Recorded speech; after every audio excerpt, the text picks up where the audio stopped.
everybody, it's Amanda from Scrimpingmommy.co.uk. Happy Monday. I'm just doing a bit of a show and tell of a card that I've created for a very special blog hop. It's just a little teeny tiny one, and it's just a couple of members of my Stampin' Up team, Team Scrimpy, and we decided to create some cards along the Christmas theme and do them at the same time. So if you nip on over to my blog at Scrimpingmommy.co.uk, you'll see this project shortly. I haven't put my photo up yet, and you'll also see some links to some of my other ladies that are in the hop, so please do go and click their links and go and have a look at their work.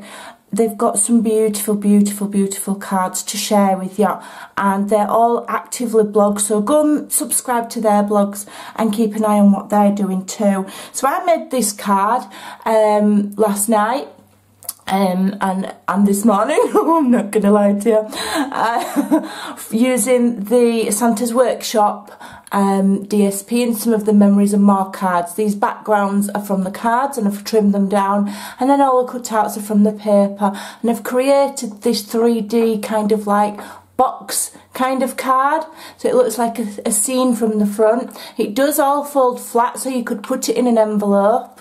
I'm not doing a tutorial on it because it'd take me forever, but I will leave all of the measurements and where to score over on my blog, and then all you do is create these little strips with 1/4 inch folds that way, and you attach them. If I just show you, if you attach them to the inside of the card and just make sure it all folds flat.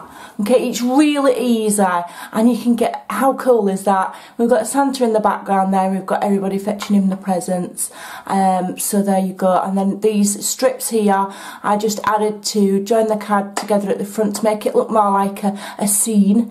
I think it's really cool, I'm really pleased with that. And these are just cut from borders of the DSP. It's on this one here, I'll just quickly show you. It's on this one here, around the edges, so I've trimmed that off. Okay, it took, as I say, it took me a while to make. All of this is fussy cut, that's why I'm not doing a tutorial. If you just zoom out, you might see my desk. There you go. So there you go, that is my entry for the Team Scrimpy blog hop. I hope you will nip on over to my blog and have a look and get the measurements so you can try this card for yourself. And I will see you again later on today. Bye for now.